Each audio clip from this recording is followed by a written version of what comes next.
without the master. I'm the king of the world! You better start talking. Too many mom and pop will think they can sell gallo in Vice City. Wendy's bucket of nuggets and bucket of chili. Hey, chill. I want what you want, brother. Oh, yeah? I can't believe you committed suicide. I was just lying there. Oh, God.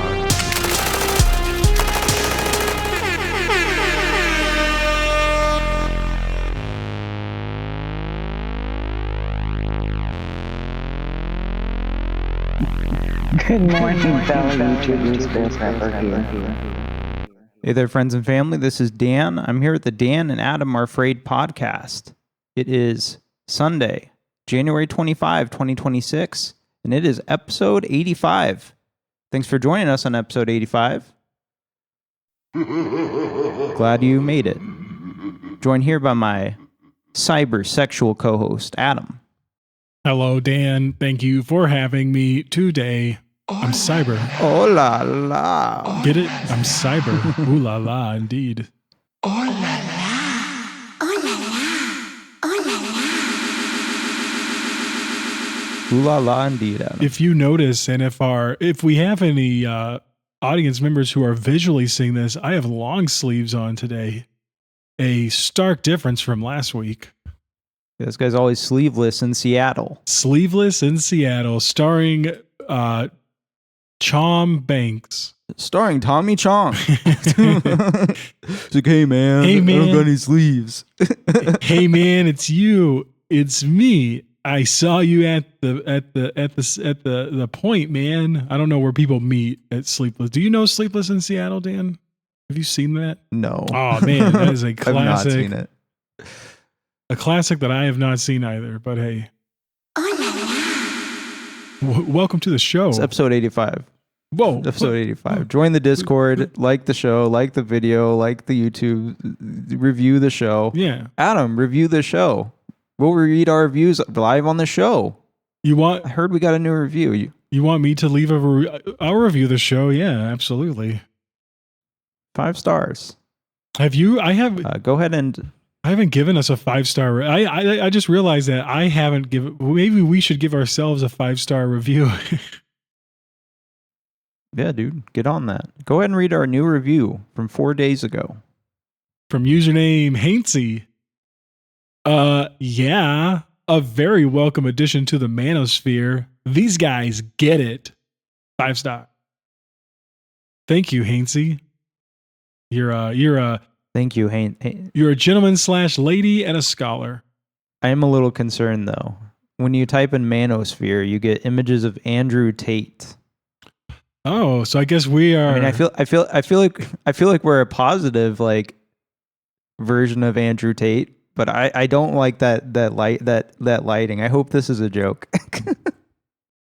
No, I guess that just means that we know where our competitors are. We know what market we have to start doing. I'm going to start talking more about going to the gym and talking to ladies.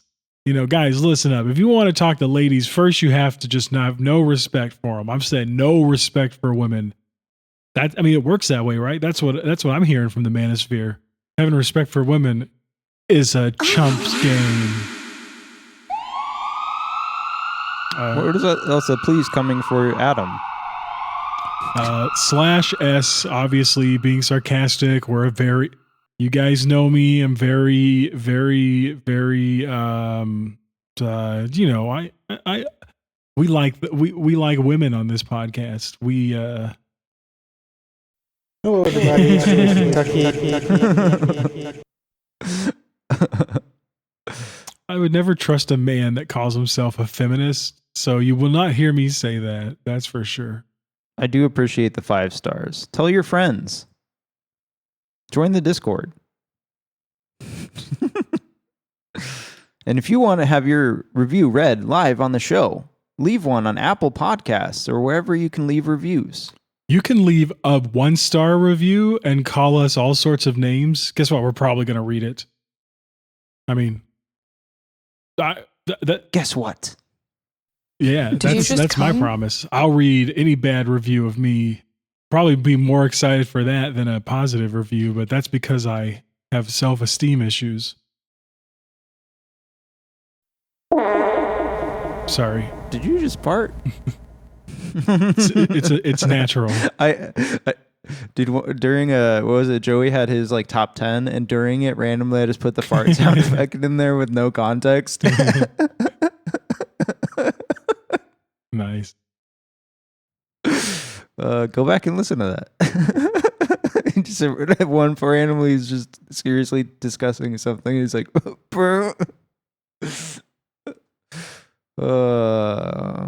Adam, do you have any fucking topics for? Oh fuck! God damn it, dude! Shit! God damn it! I got to read the quote. Wendy's bucket of nuggets and bucket of chili. The second people are getting sick of you, that's when you have to go even harder. Kylie Jenner in the moment from 2026. That's like us, the podcast. We had 2 people unfollow us on Spotify in the past month. And guess what? We're just going to get even more afraid on this podcast. So, I mean, I think overall, maybe we're increasing in some sort of popularity, very small scale, but yeah, we're going to go even harder. We're going to get even weirder, even more offensive, even for no reason. Even more French. I'm going to keep saying misogynistic slurs on the podcast. Did you have any topics this week, Bo? There's a couple things. Did you bring anything? There's a couple things on my mind. I think you watched a movie. I might have seen a movie. Yeah, Dan, I went and saw 28 years later, The Bone Temple. Probably the funniest title of a movie I've seen recently, because then you get to tell everyone, I'm going to the Bone Temple. Would you like to go to the Bone Temple? And give them a little wink.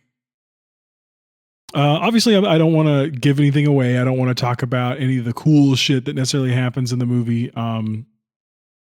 But I would recommend it. I liked it. I thought that 28 years later was better.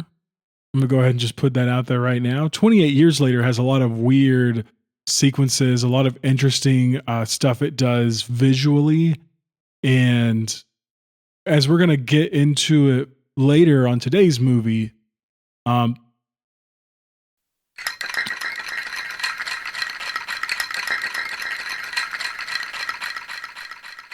There's some bones for you. Nice.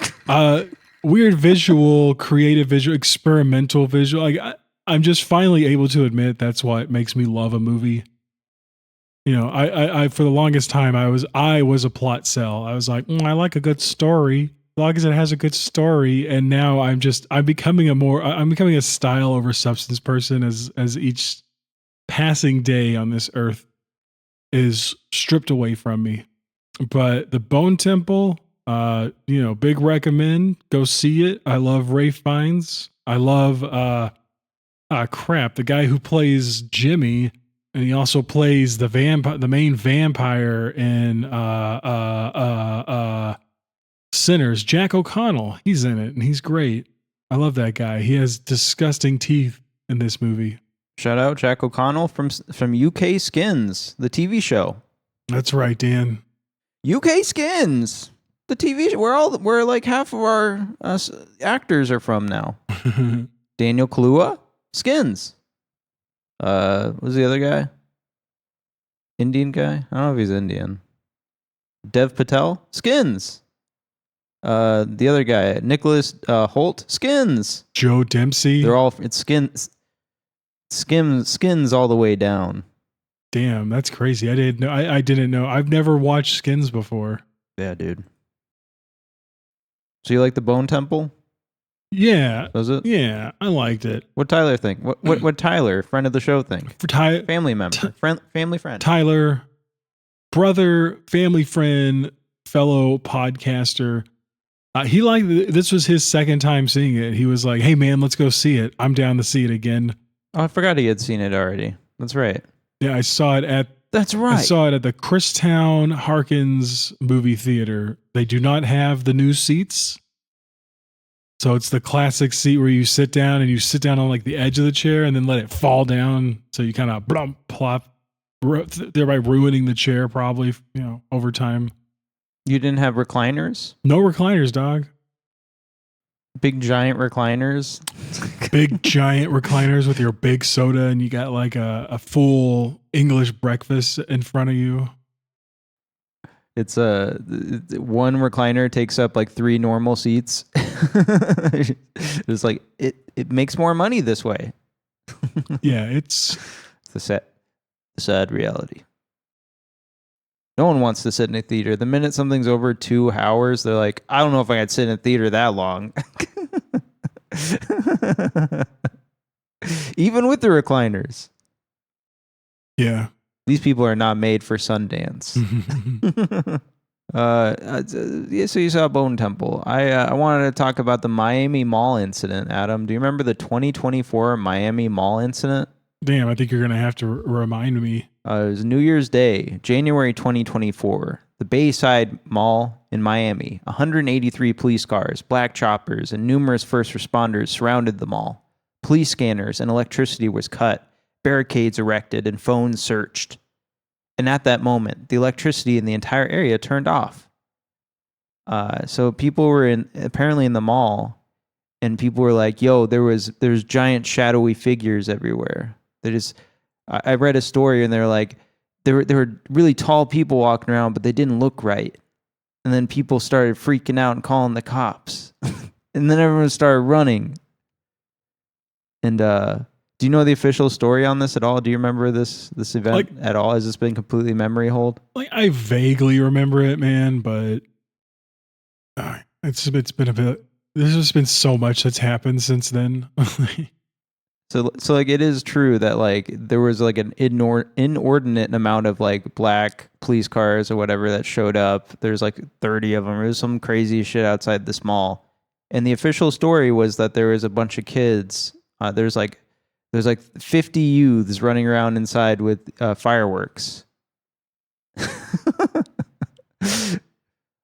But I wanted to talk about the Miami Mall incident. Are you pulling anything up on your end? I'm reading a Reddit post about it, and I'm seeing that, cops say there was a teen gang fight, but that makes no sense. Where are the videos of groups of teens fighting? This person also mentions how they saw an interview about their kid pointing at something while they were leaving a shoe store.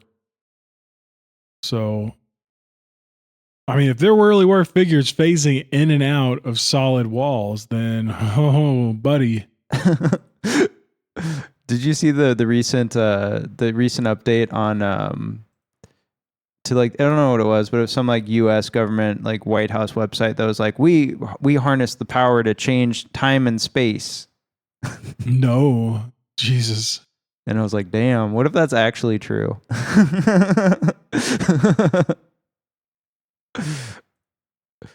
There's some shitty videos of it where they're like, January 1st, 2024, shadowy aliens spook shoppers at Bayside Mall in Miami, Florida on the official Miami Mall incident Reddit subreddit. And still not a drop of those kids fighting with sticks and fireworks. I don't know. I love this. This is the kind of like conspiracy I love. Is where it's just insane. Where they're like, there were giant skinwalkers walking around the mall. And like they cover it up and no one knows anything. Because like if that's reality, that's like so fun. That's so cool. It's like we live in Supernatural. Adam visibly yawned hard. Dude, I'm tired. I've been up since 5:30. I saw that. You saw that?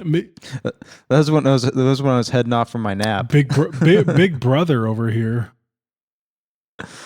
Yeah, it's true. But that's it. That's all I got. Miami Mall incident. Look it up. It's fucking cool as fuck. What were you saying, Adam? Well, just because it's like such a big, Bayside. It's just such a big tourist hub. It's interesting to see like the police turn out to a place like that, right? Like they're just gonna flood the scene because it's like it's not good if there's mass violence, if there's violence going on at a tourist hub. You got to get that shit locked down fast. You gotta have a fast, big show of force coming out. They probably thought it was like a mass shooting. Like, oh no, the youths are doing another mass shooting. They're doing Fortnite dances while they're doing it. You're getting flossed on while you just got shot. You're like, Just some kid. He's just doing I was gonna say the nay, but that's an old dance. But you get what I'm saying. Baby Invasion 2. Hit me up, Harmony Korine. We got the story for you. I'll make it up in a weekend using AI. All right. Do you have any? Did you have any other topics this week? Anything happen to you this week? You want to talk about? No, nothing of note happened. I wrote down Second Amendment ? But then I was like, who wants to talk about? Oh boy, who even wants to talk about it? Let's talk about the Second Amendment. Let's talk about JPEG Mafia's album with Freaky, the Second Amendment. That's a pretty good album. That's a good one. I have nothing to say about it. That won't get me looked at weird. So move on. They're gonna pull these transcripts. They're like, look at these AI transcripts where they clearly threaten multiple people. That's the thing, man. Satire. Like, where's all in Minecraft? Where's all this AI information from these podcasts? Who's gonna have access to it? The government. All they're gonna have. They sell it to everybody. All they're gonna have to do is fucking word search it. They're gonna be like, oh, see here. Mm-hmm. Word search it with an AI. And I'm seeing here, you can accelerate your edit with AI using Adobe Premiere Pro, brought to you by Adobe Premiere. Video editing that's always a cut above. Oh no. Yeah. My intestines are being pulled out of my stomach. You see, the thing here, Adam, is this is a movie podcast. That's what keeps us grounded, thankfully. Yeah. In unraveling, collapsing society around us. And we watched a movie this week. What did we watch? We watch Demonlover. Coming soon to a theater near you.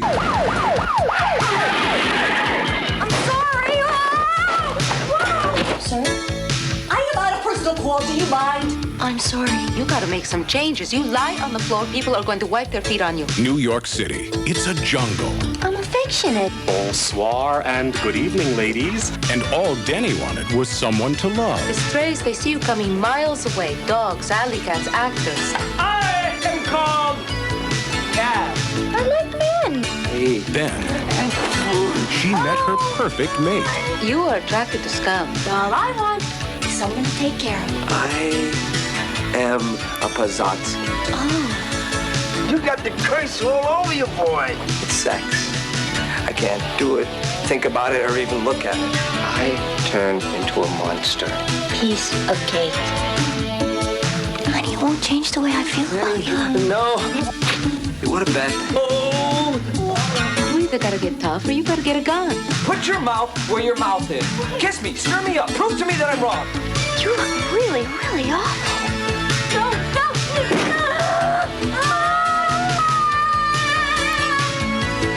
But what brings out the best in her brings out the beast in him. Falling in love can be very scary. My Demonlover, starring Scott Valentine. Oh, sorry. I think I hit the wrong trailer. So discussions can proceed according to schedule. I say let's do it.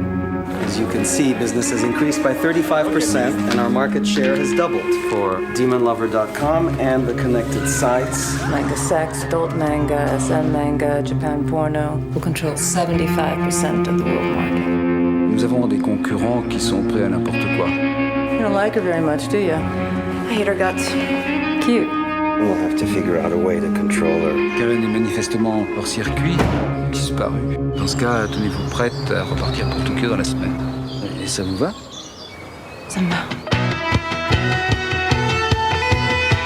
Hellfire Club. It's an interactive torture site. Extreme. Very difficult to access. Very successful.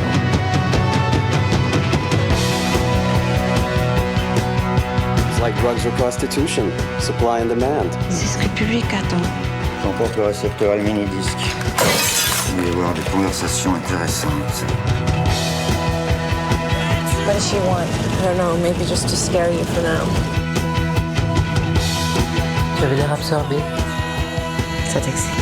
Mais tu aimes cette sens sociale. Devient un risque pour eux. Tu regarderas cette cassette.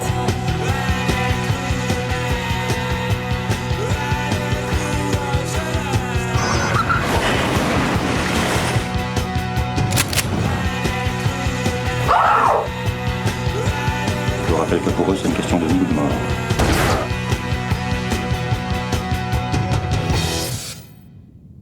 Demonlover.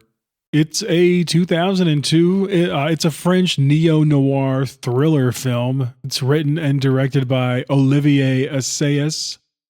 And it stars Connie Nielsen, Charles Berling, Chloë Sevigny, and Gina Gershon. The plot focuses on the entanglement between various corporations vying for the financial control of an interactive 3D hentai company, resulting in a power struggle that culminates in violence and espionage. Dan. That's true, Adam. It's episode 85. Thanks for joining us, folks. So we're talking about Demonlover from 2002. I would say Olivier Assayas. Personally, maybe I'm wrong. Are you familiar with Olivier? I know when I chose this film, you were like, "Oh, that guy." So I know he's a known entity, right? That's true, Adam. He if we click into his Wikipedia page, I can briefly read where he's from. But unfortunately, I have Letterboxd up, which is a piece of shit because everything's awful and full of ads now. So it just weighs everything down when you try to click anywhere. But he's a French film director, screenwriter, film critic. He's known for his eclectic filmography consisting of slow-burning period pieces, psychological thrillers, neo-noirs, and comedies. He's directed French, Spanish, and English language films with international casts. I had some information written. I kind of like going on a little deep dive. I don't know if we're going to go on a deep dive with Olivier Assayas, but maybe that's to be determined. He directed his debut feature in 1986 called Disorder, which is about a group of young musicians who commit a robbery gone wrong. That one sounds interesting to me. Then 94, he came out with Cold Water, a drama film about two troubled runaway teens. And then 96, we had Irma Vep, a comedy drama film about Hong Kong actor Maggie Cheung, playing a fictionalized version of herself as disasters result when an unstable French film director attempts to remake the classic silent film Les Vampires. So this is his big one, right? Is Irma Vep. Have you heard of Irma Vep before? No, not until 5 seconds before you read about it. I was like, oh, okay. So they're shout out Irma Vep. They're remaking the classic silent film Les Vampires. Yeah, did you say something about the vampire to me? Something about a vampire or no? I have never spoken about a vampire before, Dan. All right. Well, then after that, he kind of did Demonlover in 2002, which is where this movie comes in. In 2004, he made a movie again with Maggie Cheung and Nick Nolte called Clean from 2004. It's about a woman who has to get clean. It's a drama addiction film. And then you may have heard of this one, Paris, Je t'aime, from 2006, which is Paris, I Love You. And he did one of the segments in the anthology, Côté des Enfants Rouges, starring Maggie Gyllenhaal. It's about an American actor who procures some exceptionally strong hashish from a dealer she develops a crush on. You know, kind of reminds you of Weeds or something. But yeah, very 2006 coded, for sure. That was almost my pick for this week. Oh. Paris, je t'aime. Perhaps you could have said that. Perhaps it would have been a better pick. It's a classic. I've heard of it before, and I think I get into some stuff here in a moment. He also did Boarding Gate from 2007, an erotic thriller film starring Aja Argento and Michael Madsen. Personal Shopper from 2016, which this one actually I think is of interest to me. It is a supernatural thriller film starring Kristen Stewart about a young American woman in Paris who works as a personal shopper for a celebrity. This is his most popular film on Letterboxd. I've heard of Personal Shopper, and I would love to check this one out. From there, we had Irma Vep, the remake, which is, I guess, a 2022 HBO miniseries. I haven't heard anything about it. I haven't even watched the original Irma Vep, but yeah, low on the priority list, I think. This is me leaving space for you to like say anything you want about everything we just covered. I think out of all of those films mentioned, I would be most interested in seeing Personal Shopper. Just because, I mean, it stars our girl, Kristen Stewart, man. Like, yeah, she's great. I mean, I've liked her in various roles. You know, cliche remark, not in Twilight, but I did love Love Lies Bleeding. I thought that she was amazing in that. So, yeah, she's like Emma Stone, and she's been just doing nothing but interesting roles for quite a while now. Same with Edward Cullen. Edward Arpats. Also, it looks like Kristen Stewart was in another Olivier film, Clouds of Sils Maria. Oh, really? It's about the older lover in a romantic lesbian drama. Yeah, you got Juliette Binoche and Chloe Grace Moretz. I'm curious. I like all those people. I've never heard of it, but always down to check out movies with those people, I guess. Juliette Binoche is like huge in France, so we're going to see her pop up all over these movies. We keep picking French movies. Huge in France. Cinematography. Huge. Oh, whoops. This is why we're manospheres, because I do the fart drops. Cinematography by Denis Lenoir. He also helped out with Paris Je t'aime. All right, Adam, your turn to say it. Paris Je t'aime. It's probably better. I haven't taken French since 2006. I've never taken you know what? I've never taken French, but now I want to see if that's how you say it. Well, he looks that up. I'll continue. Cinematography by Denis Lenoir. He did that movie. He also did Still Alice from 2014. Still Alice is a tragedy film starring Julianne Moore. She's a linguistics professor who's diagnosed with Alzheimer's disease. Very ironic. Also starring Alex Baldwin and Kristen Stewart.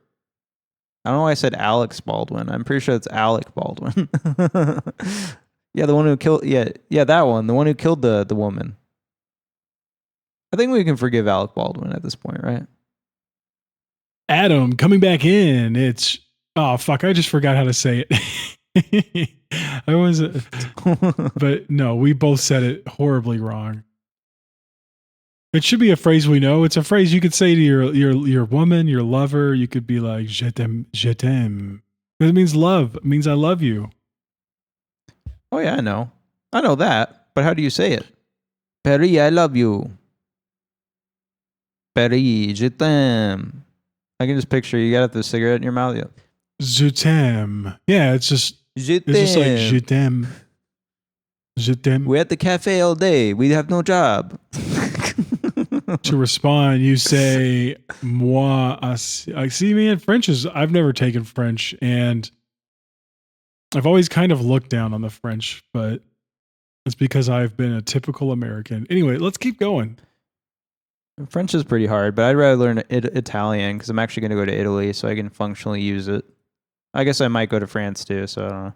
All right, The Tale from 2018, a drama film starring Laura Dern, an autobiographical film directed by Jennifer Fox about coming to terms with childhood sexual abuse in later life. Enough about that. It was a very serious movie. I was looking it up and I was like, oh, a Laura Dern movie. And I was like, oh, God. Bergman Island from 2021, romantic drama film starring Tim Roth and Mia Wasikowska, about a married filmmaker couple who begins to see cracks in their marriage appear. Again, you had the Irma Vep remake. So this is all cinematography credits. Involved with, Olivier Assayas quite a bit. And then last one I wanted to highlight just because it's fucking ridiculous. Righteous Kill from 2008, an American crime thriller starring both Robert De Niro and Al Pacino as NYPD detectives on the hunt for a serial killer known as the Poet. It is the third film in which both De Niro and Pacino appear in starring roles after The Godfather Part 2 and Heat. Do you see this poster? Dude, I mean, they're right there. De Niro, Pacino. Hey, chill. They're like, this one's good. This is one of the good ones. I've never heard of Righteous Kill. It's probably terrible, but it'd be kind of funny to watch, probably. I think I watched it a long time ago, and I definitely don't remember it.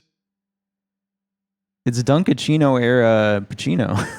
I'm talking about Dunkachino. Oh, we're going to get some Dunkachino in here. I used to have a normal voice, and now I talk like a cartoon character.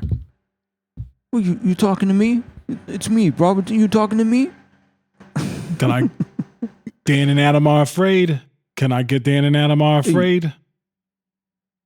I showed my penis in a movie once. I don't know who I am. So every Friends person has like a generic name. So this next guy's name is Luc, L-U-C. Luc Bonnier. Also did Irma Vep. So this is edited by Luc Bonnier. Edited also Irma Vep. Edited Paris Je t'aime.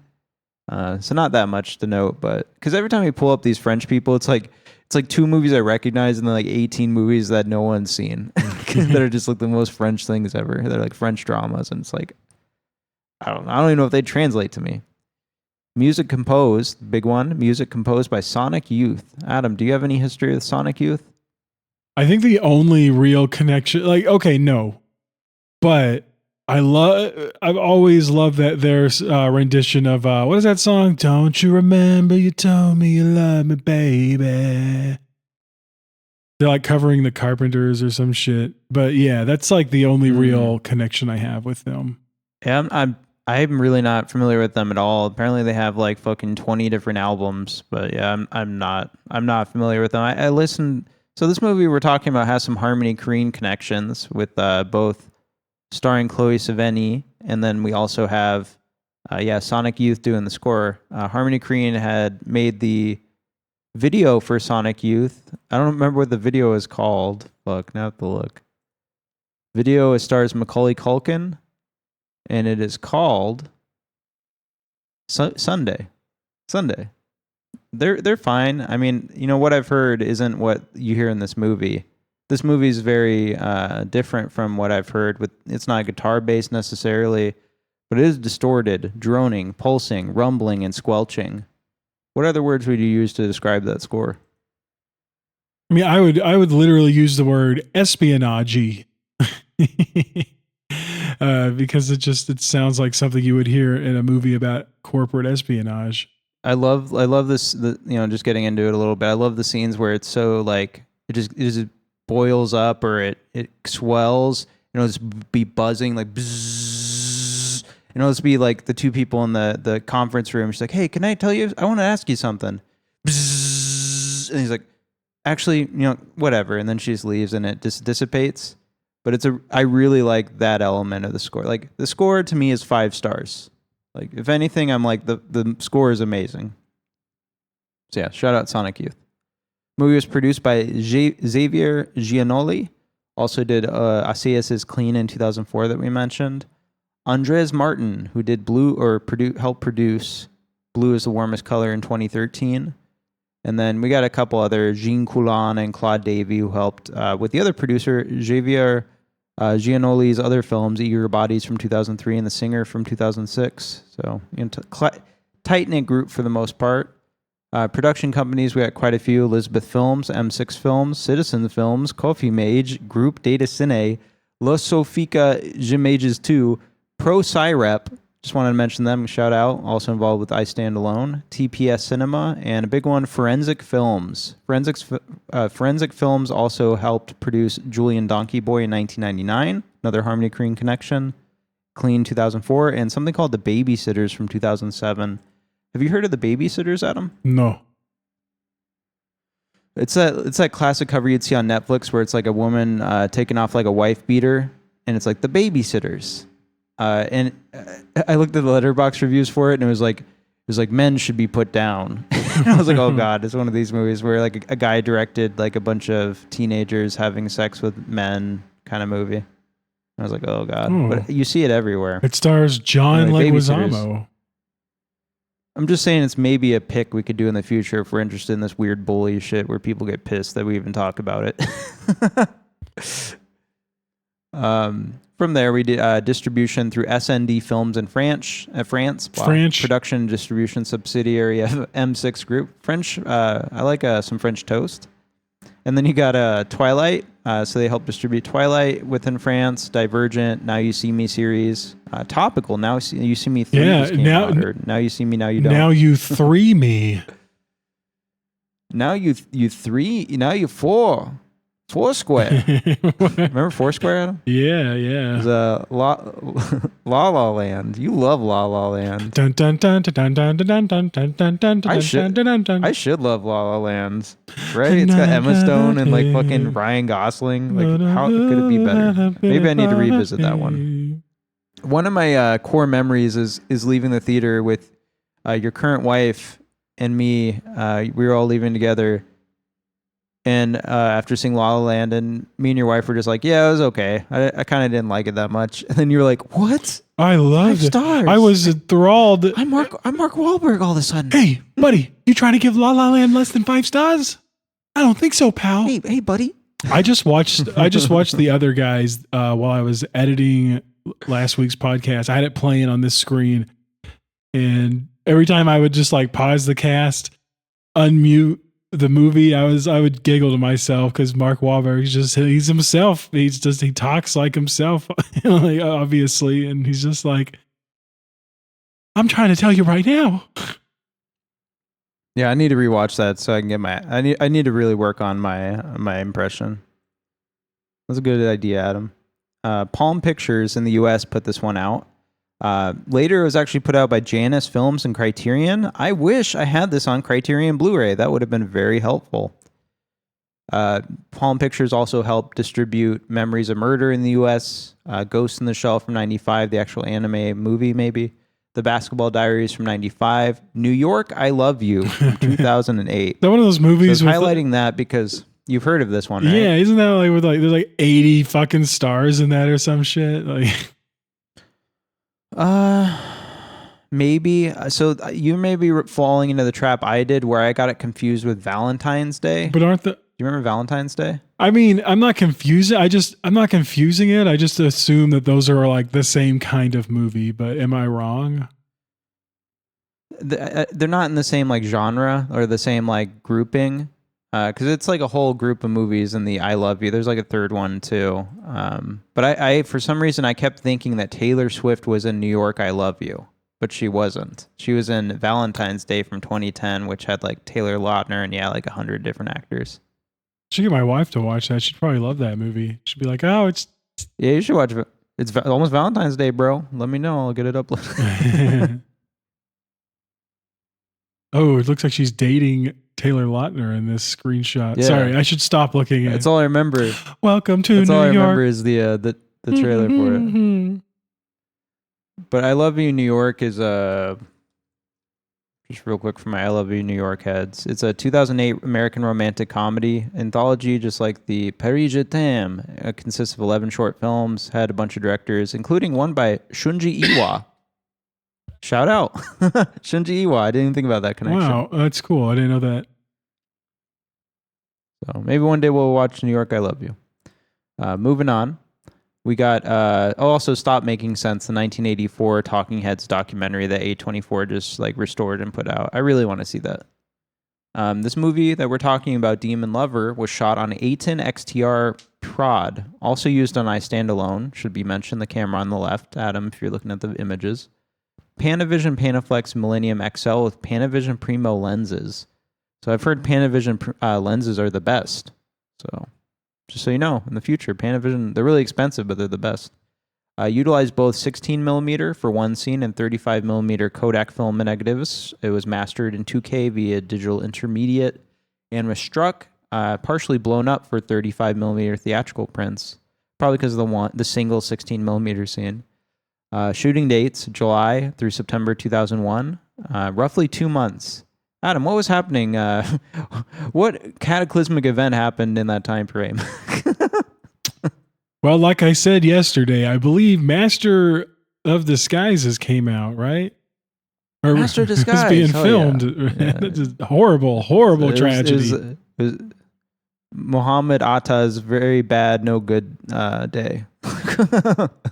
No, I think he succeeded. It was his very he day, had a great day. But this was basically shot around 9/11. Yeah, that's which is interesting with what it's talking about. Surveillance and espionage, the Patriot Act. So filming locations, this movie was shot at Charles de Gaulle Airport in Paris, France, Shinjuku City, Tokyo, Japan, and Mexico. Didn't have too many notes on this one, but at least it wasn't just like France. Aspect ratio. Go ahead and read me that big, beautiful aspect ratio, Adam. Aspect ratio is 2:35:1, also known as CinemaScope makes a movie, baby. Yeah, large black bars at the top and bottom of the screen. Very wide frame. Adam, I wanted to talk to you about this runtime situation. What do you know about this runtime situation? I know that there is an Italian Dan, I only know of what I watched. So apparently there are several cuts of this movie. There's an unrated, an R-rated version, a US DVD version. We watched, maybe, from what I can tell on the runtime, the Italian version, and that ran 2 hours and 1 minute. It's just shorter than the official, maybe original cut that was showed at Cannes. In France, it was the runtime of 2 hours and 9 minutes, so we may be missing 8 minutes here, Adam. Just want to make the viewers aware, we did not watch the most complete cut, and I don't care, because this movie is already too long.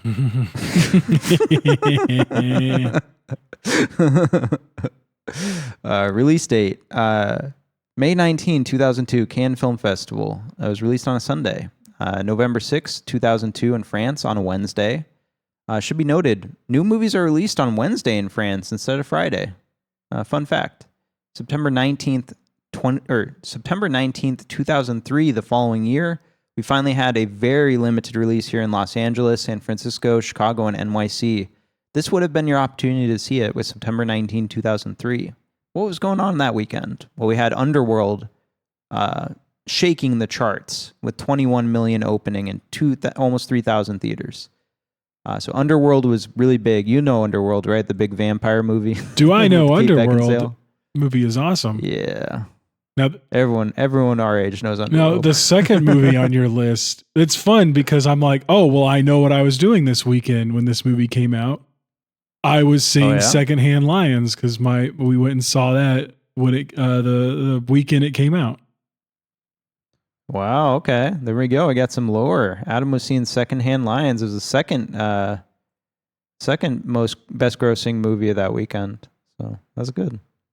I've never seen Secondhand Lions. I just remember, it's like a sappy drama about a kid with, taking care of a farm, a zoo with lions. Is that the case? I can't imagine you being more wrong, Dan. But it is. But you. Oh no. But it is a heartfelt movie about finding family with unexpected people with unexpected age gaps. Oh, so there's not literally lions? Well, no, there is a lion, but it's not like a farm or a zoo. Oh, it's like they buy a lion. It's because it's Michael Caine and Robert Duvall. And they're eccentric. They got money, so they buy a lion because they want to hunt it. But then the lion just doesn't do any. It's just like, what up? And they're like, well, this is no fun. And Haley Joel Osment's like, I love it. It's so cute. I see dead people. It's a classic Kangaroo Jack situation. Oh, yeah. Where they just put the lion in the trailer like, this boy loves lions. Come see it. All right, cut in the trailer to Secondhand Lions here. We also had The Fighting Temptations, never seen it. Cold Creek Manor, never seen it. Anything else, never seen it. And Bubba Hotep, I don't want to see it. I'm sorry, Bruce Campbell. I don't like Army of Darkness. That's when the shit goes too far. And this is like Army of Darkness on crack. No thanks.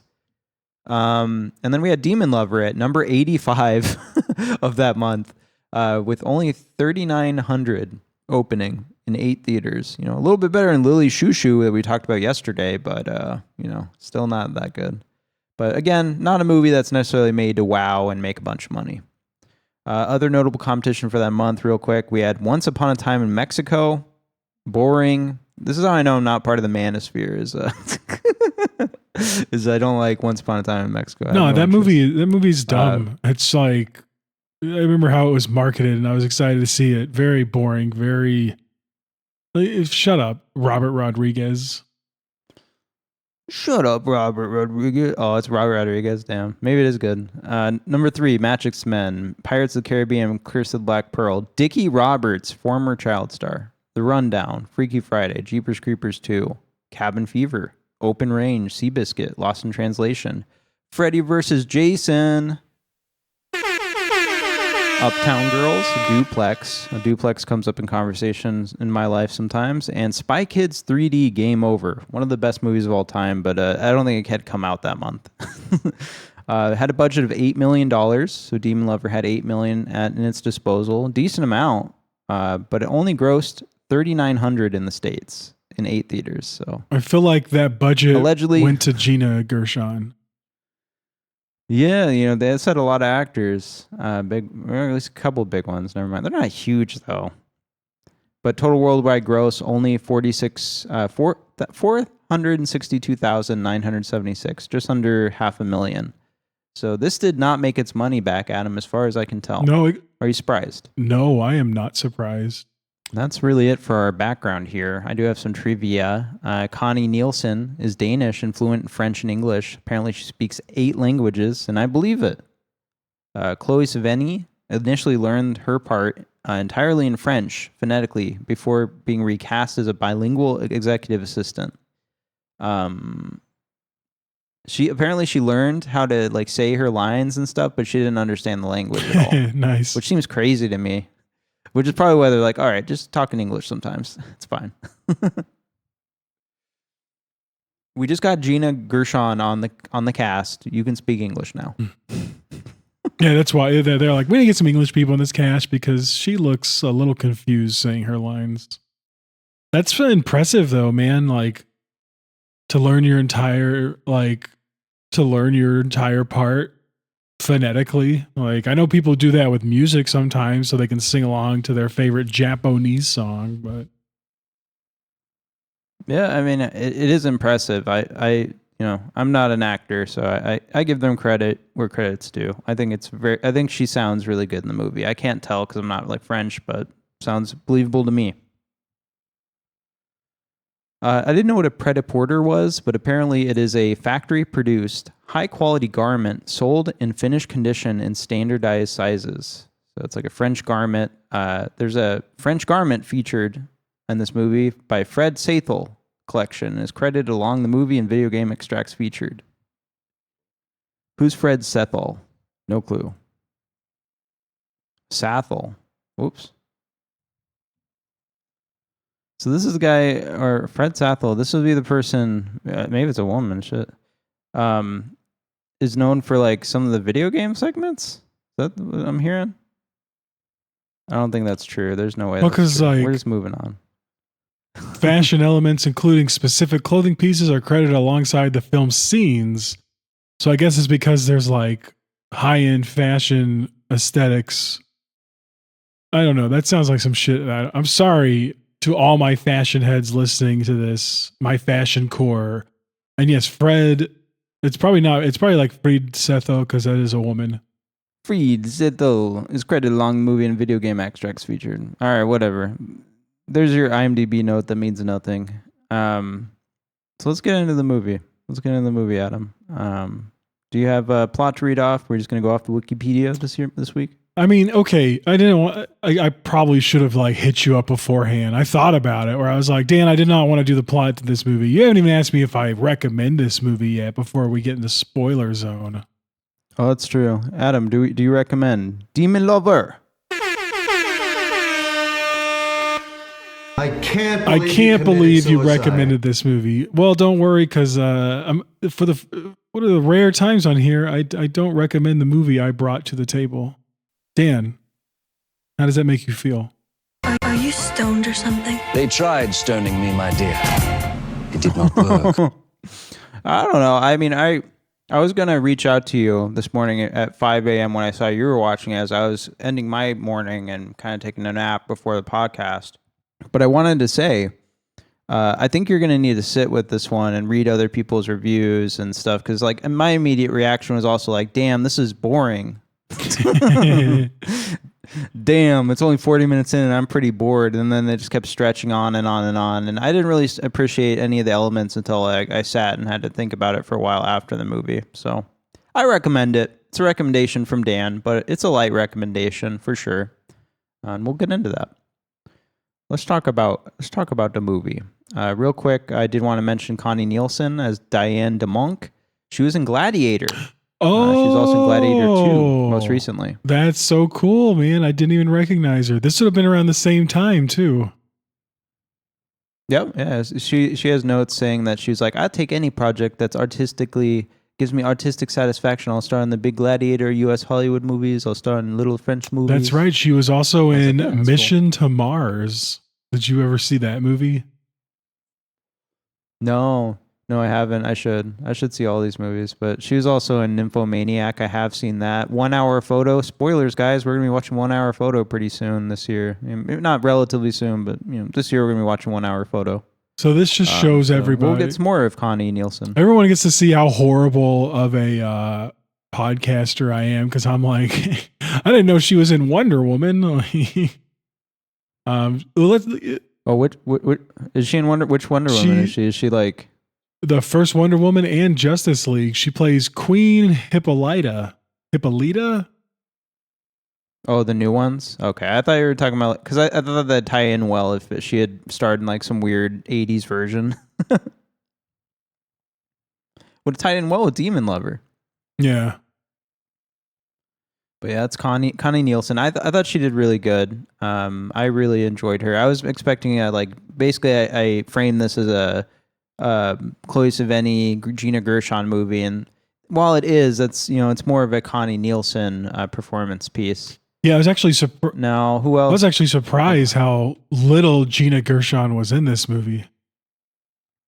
Like she's her parts are really good though. Yeah, she does good. She's great. It's just like, you see Gina Gershon starring Gina Gershon and you're like, "Oh, okay, she's going to be in this movie like maybe 50% of the movie, but probably 60, maybe 75." And it's like, "No."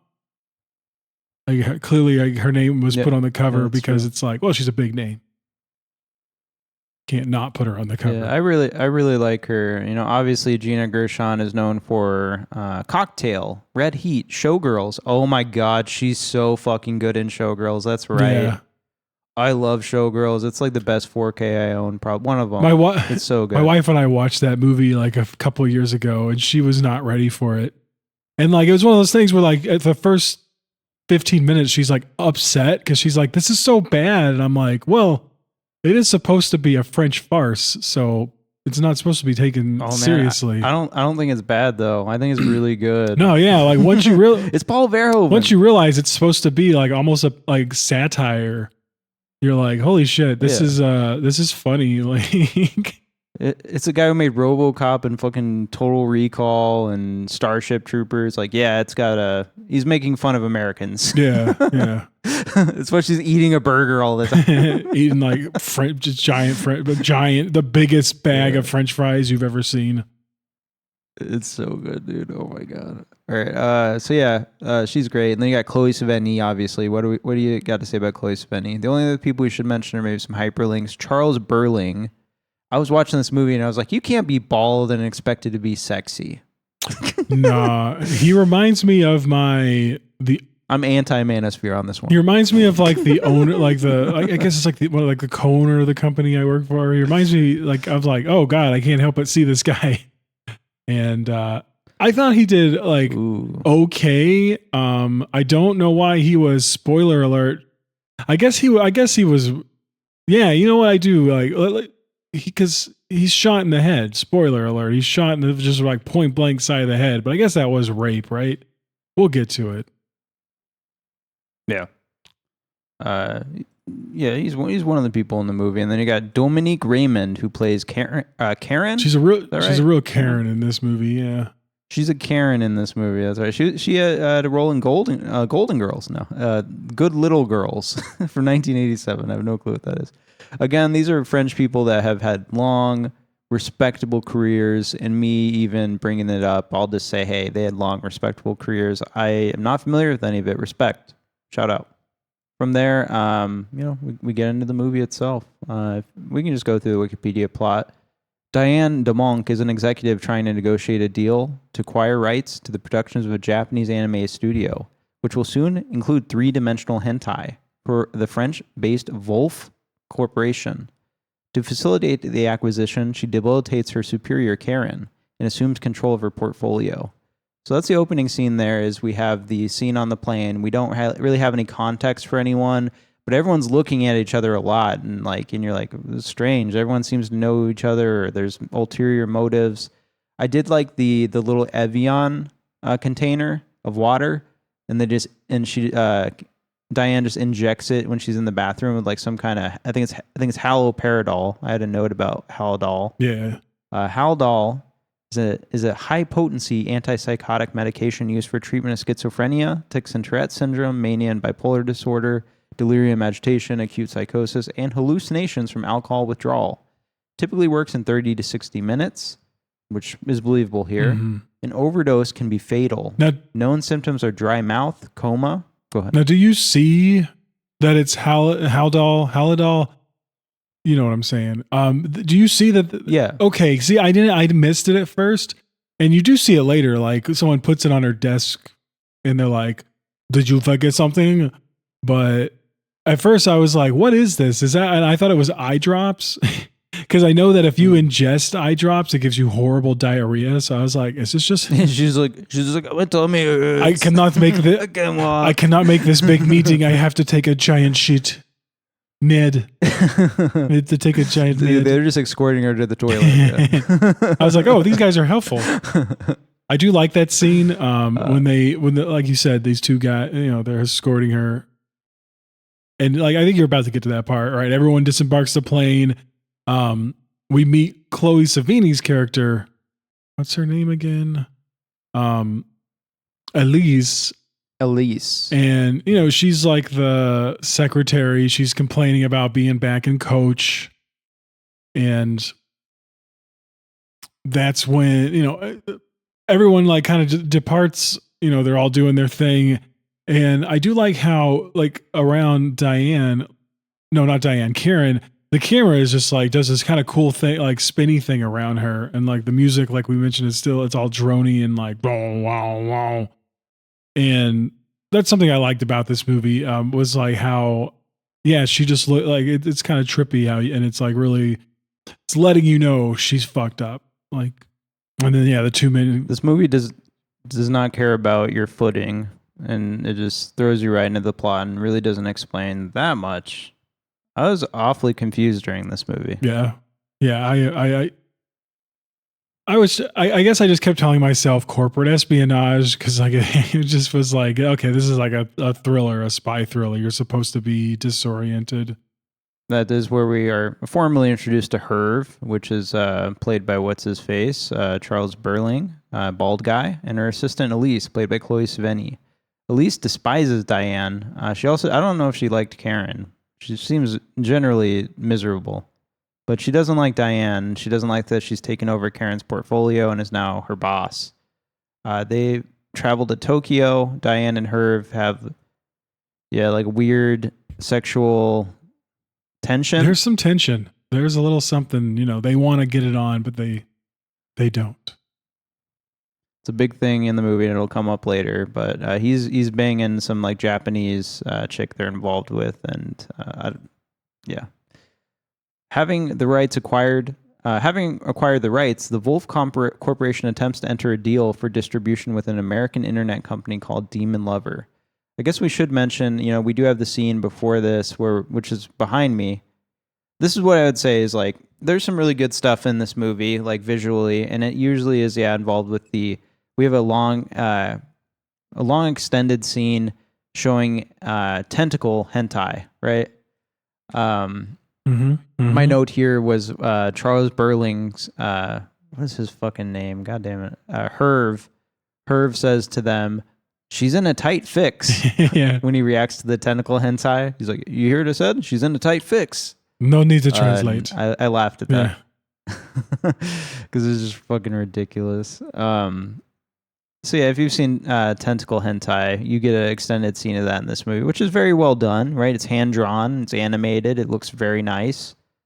And then they're like, hey, there's this new thing, 3D animation. We need your help to do this. And they show like this clip, which you see behind a screenshot behind me here, of this woman in scantily clad black, tight bikini or tight lingerie, and she is doing flips. She's killing zombies. I don't know if she does anything explicit. That was my one thought was like, why isn't it explicit? But it did answer my question from Holy Motors, Adam, when I was like, why are they using motion capture for this porn ad? And I was like, it literally happens in this movie. Yeah. Immediately thought about Holy Motors during that part. And I was a little disappointed. I was a little disappointed. We get to see some great hentai, which there's a part, like parental warning, because it's like there are women being tortured. It doesn't say that it's a fucking scene from a hentai. I was like, my wife could have watched this movie. She would have just been bored.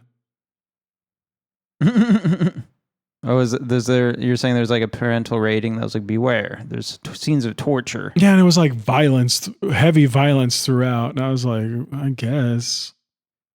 I've seen more violent. We watched more violent movies. We'll get into that in the recommendation section, but we watched very similar movies to this one. They're a little bit better. Another note I had here, Chloë Sevigny's character seems very dismissive about claims of sexual assault. Believe women, Chloë Sevigny. that was earlier when Diane's like, it was like I was raped.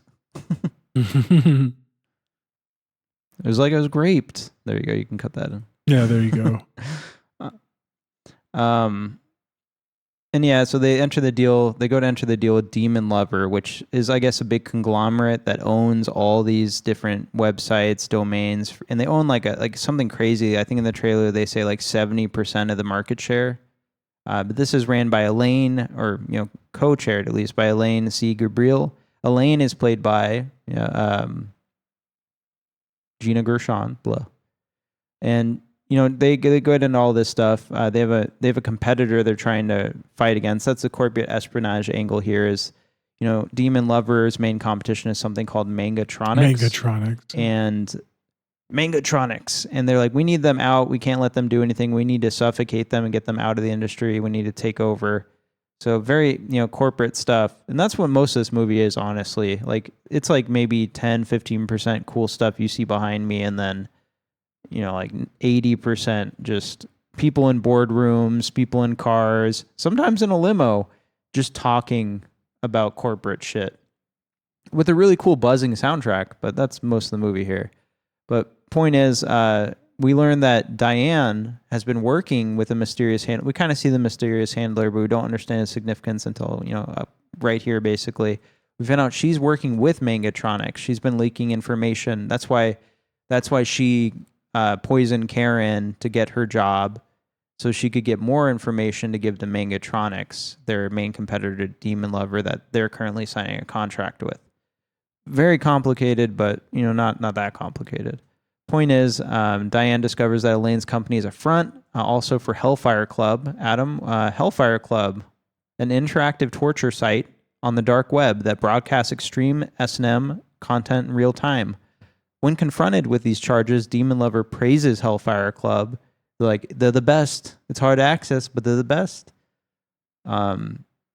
They claim it has no ties to them, but I did think it was an interesting angle where even earlier when they're talking to the Japanese people, are like, "Hey, do you guys use child actors or child models for this?" And they were having discussions about like pubic hair and stuff. And you do get into a lot of this with Japanese stuff. Unfortunately, I don't know much details, but there's a lolly thing in Japan.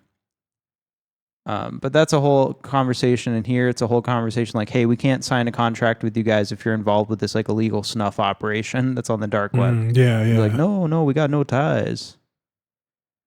In order to seal a deal for Mangatronics, Diana is sent by her handlers to steal data from Elaine's hotel room.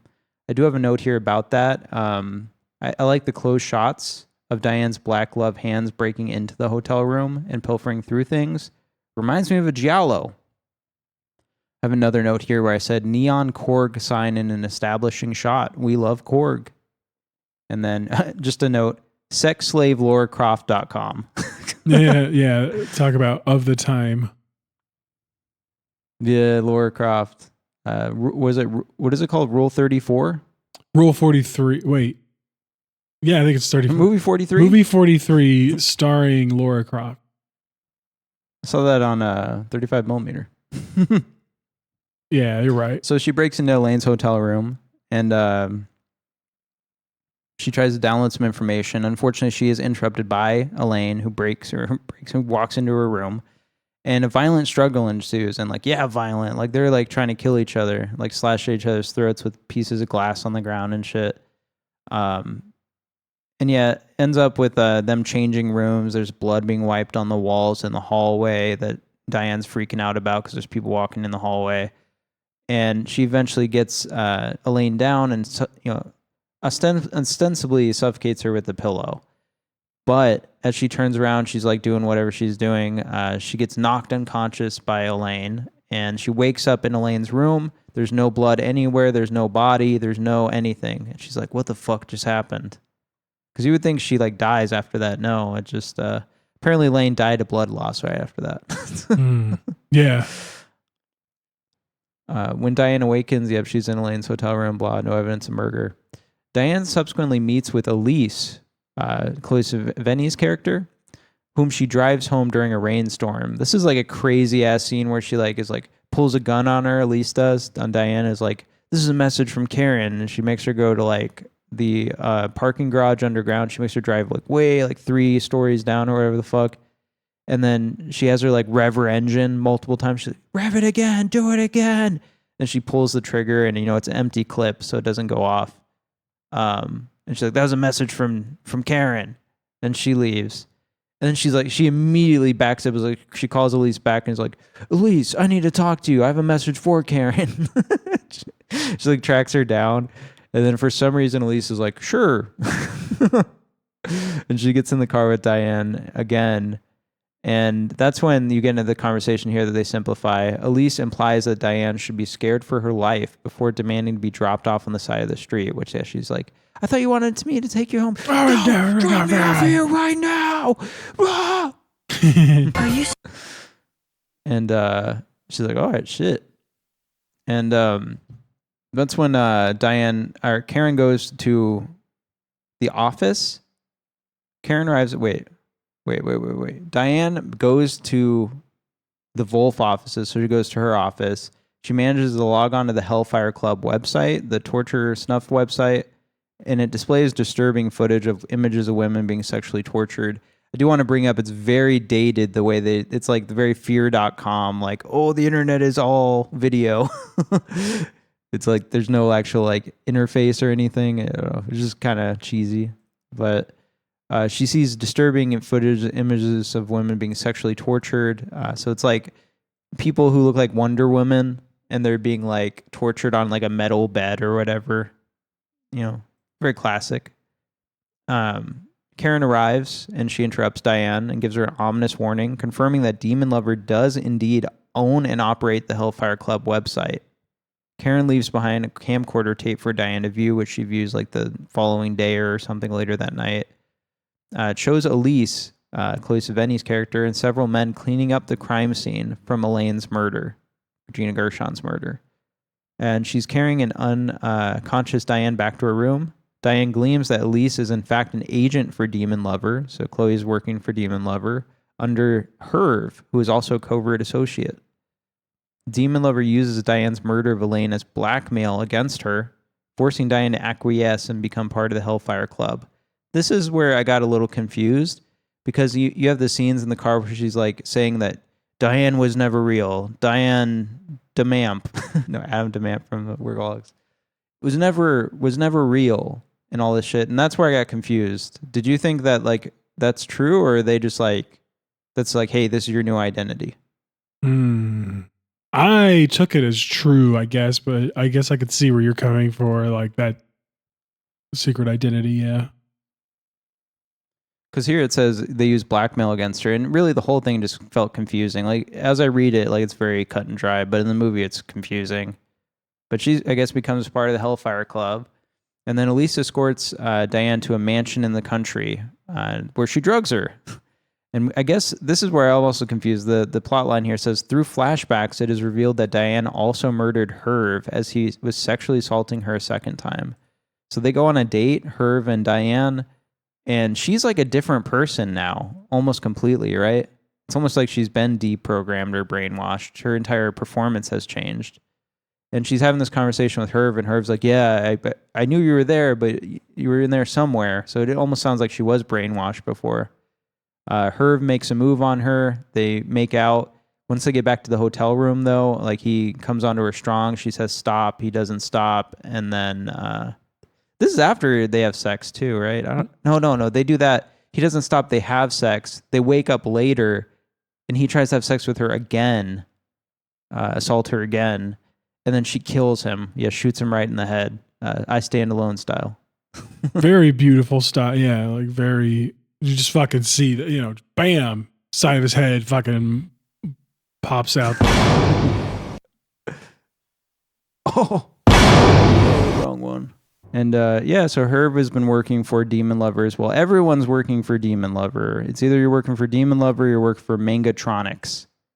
Mm-hmm. And then, so we have sometime later, Diane and Elise are flown by helicopter to a desert locale where Diane loses consciousness. She awakens. She finds herself in a dungeon-like room on a mattress, dressed in a vinyl suit and with a big wig. With a wig. Big wig is a giant one. It's shaped like a hat. But she's dressed up like, I don't know, like you would think like the 90s or the late 80s Fantastic Four low-budget thing. Like she's dressed in like that kind of like Marvel getup. It says she is Diana Rigg as Miss Peel in The Avengers. Diana Rigg is... Who's Miss Peel? Who the fuck is Miss Peel? Oh, it's The Avengers, the TV show, which is like a British espionage TV show. Okay, so I literally thought it was like The Avengers, like Marvel, but no, it's like The Avengers British. And she was portrayed by Uma Thurman in the 1998 film version. Really? Okay. How now, brown cow? Diana... Sorry, go on. How now, brown cow? Diane attempts to escape and is almost successful, which, this scene kind of reminded me of Too Old to Die Young, right? This like long, drawn-out car chase. I was reminded, I was going to start singing Mandy. Nice. But she doesn't escape. She gets involved in a car accident, which I didn't totally understand how it happened. She just starts honking at an oncoming car, and then she crashes. I don't know. Sometime later, in the United States, a teenage boy logs onto the Hellfire Club website with his father's credit card. He then fills out a detailed fantasy of what he would like done to a woman on the screen, who turns out to be Diane, bound and wearing a bondage suit. The boy allows his fantasy to play in the background as he completes his science homework. He's like holding little DNA strands, while Diane helplessly stares at the camera from her chamber. Did you just come? Yeah, so this ends on a very Red Rooms like ending, and I mean, even though I said like, oh, I don't recommend this movie, I do recommend the ending. I think the ending I love an ending like this that just leaves you as the audience a bit. I don't know. I don't want to use the word unsatisfied, but I guess seeing your protagonist end up in a fucking bondage torture chamber. Sorry, I was a little distracted because we said Rule 34. There's a website for Rule 34. Yeah, of course there is. I've been typing in things like Mr. Rogers, Miss Rachel. None of it came up. I was very disappointed. Rule 34 is a lie. Well, I wanted to take a moment here, Adam, if you will allow me. We watched a funny segment from Amazon Women on the Moon, directed by Joe Dante, called Critics Corner, which was a very biting, funny satire of, honestly, people have kind of become at least Roger Ebert's kind of my hero. I really look up to these like duos who review movies because we do this now. I'm like, oh, I really like these guys. Roger Ebert and Siskel and Ebert, obviously. Really good biting satire. Well, I have check it out. Amazon Women on the Moon, folks. But I have a review here from Roger Ebert of Demon Lover. Do you want me to read that? Oh my God, yes. Roger Ebert says on September 19, 2003, which was the opening weekend, 2 out of 4 stars. So we're getting a middling Roger Ebert review here. Demon Lover begins in a cutthroat world of big business and descends as quickly as it can into just plain cutting throats. It's a high-gloss corporate thriller that watches a group of vicious women executives as they battle for control of a lucrative new 3D internet porn technology. One of the sites in question offers a real-time torture and death, leading us to wonder, 1, can such a dangerously illegal site actually generate the fortune that seems to be involved? And 2, are any of these women queasy about selling human suffering at retail? The movie's answers are apparently yes and no. My description makes the movie sound like a sleazy bottom feeder, but this is an ambitious production by director Olivier Assayas, whose last film, Les Destinies, was about a struggle for control of a family firm that manufactures Limoges China. Yes, now we have another corporate struggle, but in a corporation with no values, no scruples, and apparently no employees, since all we see are executives. The movie is set in the chilly world of high-gloss offices, international hotels, and private jets. French, English, and Japanese are spoken interchangeably. The story opens with Henry Pierre Wolf, played by Jean-Baptiste Maletart, something like that. Internet millionaire, flying to Tokyo to close a deal with Tokyo Anime to buy a new 3D imaging software, which will make online porn unbelievably profitable. Also on board is his ruthless assistant Diane, who slips drugs into Evian of her rival Karen.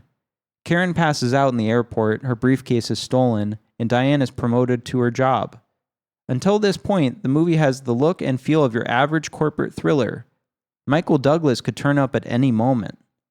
Then it takes a sudden drop into some really nasty business. We see demos of cutting-edge internet porn, not graphic, but close. And we glimpse the first hints that beneath the surface an even more demented level lurks, at which users in real time are able to suggest tortures for the women they see on the screen. Let's assume we all agree this depraved and evil, or let's assume we all agree this is depraved and evil. Let's move on to the logic of the story. Would it be cost-effective to torture people online? How would you advertise this site and bill for it? How much would it cost? Who would be reckless enough to pay? An international corporation like Henry Pierre's would obviously be wiser to sell soft porn instead of this illegal material with a tiny audience. But never mind. The movie is confused about this and many other things. In a scenario that grows steadily murkier, back home in Paris, Diane's schemes have paid off in a big job with a big salary. But Elise, who is loyal to Karen, suspects what she did to get the job, and Elise is a dangerous customer. So is Elaine, who works for an American firm, Demon Lover, and is bidding against Mangatronics for the rights owned by Henry Pierre. Their rivalry is further complicated, or is it made unnecessary, by the fact that Diane is actually a corporate spy. If that seems like a secret I should not have revealed, be assured that it is irrelevant to the progress of the movie, which exists largely in content-free visuals of beautiful women, ripped lingerie, luscious sweets, sexual jousting, and lots of people coming down all manner of corridors and going into one door after another in order to capture, threaten, ravish, seduce, blackmail, or murder one another. I thought this guy loved long shots of corridors and stuff. By the end of the movie, I frankly didn't give a damn. There's an ironic twist, but the movie hadn't paid for it and didn't deserve it, and I was struck by the complete lack of morality in Demon Lover. No one seems to question the fact that they all play to make money by torturing people. It's just business. As a metaphor for certain tendencies in modern commerce, this may be intended, but somehow I don't think so. I think Demon Lover is so in love with its visuals and cockeyed plot that it forgets to think about the implications. Very moralistic review from Mr. Ebert there. Very unsurprising to hear that unmoralistic, yeah. Yeah, I don't know if I agree with him necessarily on that one, but I always like to hear from Ebert. It was 2002. He was not necessarily very young. He wasn't like this is cutting edge even now to watch, I think. Now, Demon Lover. If you say it 3 times, Gina Gershon will appear. Whoa, Gina Gershon's here. Whoa, she's riding me. No, I'm just kidding.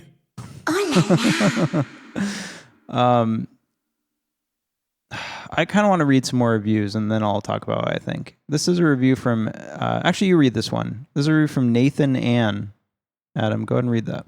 User Nathan Ann on the 12th of May 2016 said, then present tense cyberpunk, Demon Lover is forever frozen upon the cusp of a lost futurism, already lapsing into a decadent kitsch.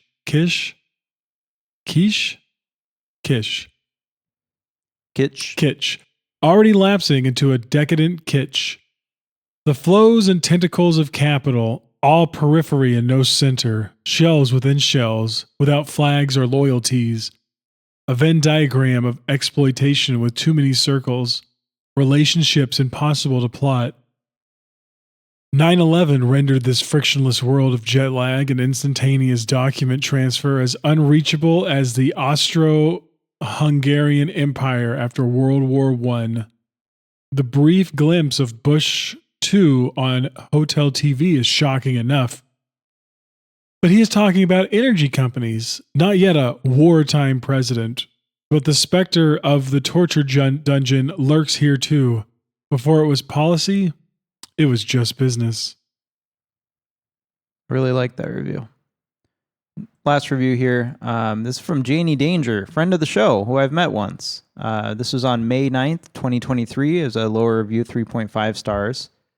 When the upper echelons of society compete in a race to the bottom to acquire a digital porn company, it may seem like a real toss-up of who's going to win the Degeneration Olympics. Certainly we all lose, but between the French, the Japanese, and the Americans, let's just say the cheeseburger eaters and tentacle fetishists never stood a chance. This sits nicely in the special canon of early 2000s techno-futurism that proved prescient about its internet-induced anxieties. Maybe not as spot on as something like Pulse, but ahead of the curve nonetheless. It gets really bogged into the mergers, acquisitions inside baseball and basically just becomes incomprehensible when the espionage thriller angle takes over completely. But there's like 1 minute scene of Chloë Sevigny playing video games naked on a bed and smiling, and that image bumped it up at least half a star rating for me, because she's just so cool. We didn't mention that, but I do like that scene. She's just randomly naked playing PlayStation. So what do we say about Demon Lover? I guess I'll start here. What do I recommend alongside Demon Lover? Well, I heard some interesting... I listened to a podcast talk about this movie, and they talk about Videodrome. And while I want to see the connections to Videodrome, and I kind of do, I also don't think it's anywhere as good as Videodrome. So it's tough. That's like one of my favorite movies of all time. I see it, but it's not that close. That movie is a little bit different. Now, what this does remind me of, It's two movies. One movie, for sure, this reminds me of, is Possessor. Possessor from 2020, which we've talked about on the show, but it unfortunately is a lost episode. That's a Brandon Cronenberg movie about corporate espionage, surveillance, futurism, icy cold, near future. And it's so similar, but I love Possessor. If you want to watch something similar or you want to watch something better, check out Possessor by Brandon Cronenberg. Another movie this reminded me of, oh shit, this is why you got to write things down, guys. This is why you got to write things down, folks, because you'll just forget. But I liked this movie enough. I liked it enough. It is a little boring. I think on a rewatch it would be more interesting because then you kind of have a little bit more plot nuggets to understand the first scene, the second scene, the third scene, and kind of have more context. Adam, do you have any recommendations or things that would be similar to this one? I think for recommendations, I was more on the side of like movies about the internet. I felt like a big part of this was like, with the final scene of like the kid stealing his dad's credit card, signing up onto the Hellfire Club. I felt like there was all the wild and debauched porn. I felt like this was one of those films that was just talking about very much so of the time, how like be afraid of the internet because of the things you might see on there. Interestingly enough, where nowadays the real fear about the internet is like losing all of our privacy and all of our personal data. So that's a whole different discussion, of course. But just being a movie about the internet, I would really want to recommend 1998's You've Got Mail. Another nail-biting, just another fierce film about, the dangers of the internet. Insert laugh track there. We need to get a laugh track. But I would also say The Net, from 1995. And maybe a little Halloween Resurrection as well. That has a whole internet bent on it. Really anything like that has the internet as part of the story, I would say go and watch that.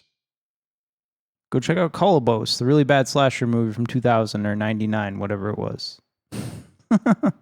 Go check out My Demon Lover from 1988 or whatever that was. Where the guy turns into a demon anytime he gets horny. I read somewhere that Olivier Assayas made this, and he was like, he just made some talks about, he was like, I like Hollywood actors, I like some of the Hollywood movies, and I want to incorporate some of that into my movie. And I was like, yeah, this is a very French movie. It doesn't really care about American audiences. And you feel that shift at the end where like almost the entire tone of the movie shifts when you're in America hanging out with this little high schooler or whatever. And you almost think like, damn, so all this is intentional. The incoherence is intentional. The entire style of this movie is completely intentional. He's just French. This is how French do things. But it was a little boring, I didn't love it completely, but definitely interesting. I think it's worth watching. I'll recommend it for sure. You don't want to play asshole with me, kid. You lose every time. Do you have anything else to say? I mean, what else can I say? If I talk too long, I'll start shitting on this movie, and I honestly don't want to. If somebody wanted to watch it with me, I would watch it, and maybe I would have a different take on it. But, I just really felt like one of the things it was missing was like really cool camera work. I love cool camera. I want to watch a director and a cinematographer and an editor do something where I'm like, wow, those guys must be really smart. And yeah, but I thought the camera work was like pretty clinical and icy. I thought that was all intentional. I mean, I think that is a skill in itself. It's like Soderbergh. Yeah, are you into Soderbergh? No, and that's fine. It's not for me. I'm not saying it's bad.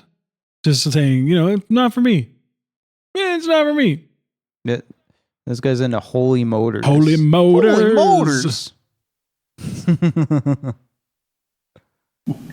Good morning, fellow YouTubers. Bear Prepper here. And it's my choice. It's my turn to pick a movie for next week, Adam. Do you know what I'm picking? What's that? Next week, we are going to be watching a 2018 film directed by Lee Chang-dong. This movie is called Berling. It's a South Korean psychological thriller film starring our boy, Stephen Yeun. Oh, nice. I love my boy. I love my Stephen Yeun. All right. I don't know anything about this, though, so this is going to be it's exciting for me. This is essentially a Joey pick. Joey from Kentucky. So join us next week. We'll have Joey on, and we'll be talking some South Korean movie, which is interesting because he lived in South Korea for a period of time. So I'm sure he'll have some stories about that. All right, Adam. Do you have any words of wisdom for the people that have stuck around and listened to this very low energy podcast? Low energy is the only energy. And I just, I recommend all you people out there, embrace the low energy, embrace the weird. Go and leave us some comments. I'll read your comment. Call me a loser in the comment section. I'll call myself a loser on the podcast. That's my promise to you folks. And I do just want to circle back here and say, like the podcast, like the YouTube video, subscribe, leave a review. If you leave a review, we'll read it on the podcast. I want to thank Hainty again for their very nice review. We got 5-star review from Hainty. And, I just want to say, I'm sure you're joking around, and that's why I'm joking around about the manosphere thing the whole time. And I really do appreciate the review. Thanks for taking the time to do that. That really helps us out. And if you're listening out there, leave a review, like the podcast, do whatever. Every little bit helps. Even if you're just the one person doing it, that might make my entire day to see that someone left us a review or that someone liked a video. This takes a lot of effort to put together. So give us a break. Give us a review. Give us a like. And with that, I have to say, that's our show. Good night, everybody. Jazz aliens? Yo, we from the planet Jazz. We're here to take over your honky asses, including you, host of the show. Jazz alien Quano Mono invented the Big 5 sound. Yo, we're taking you to hell. You could be in hell, bitch. White monkey.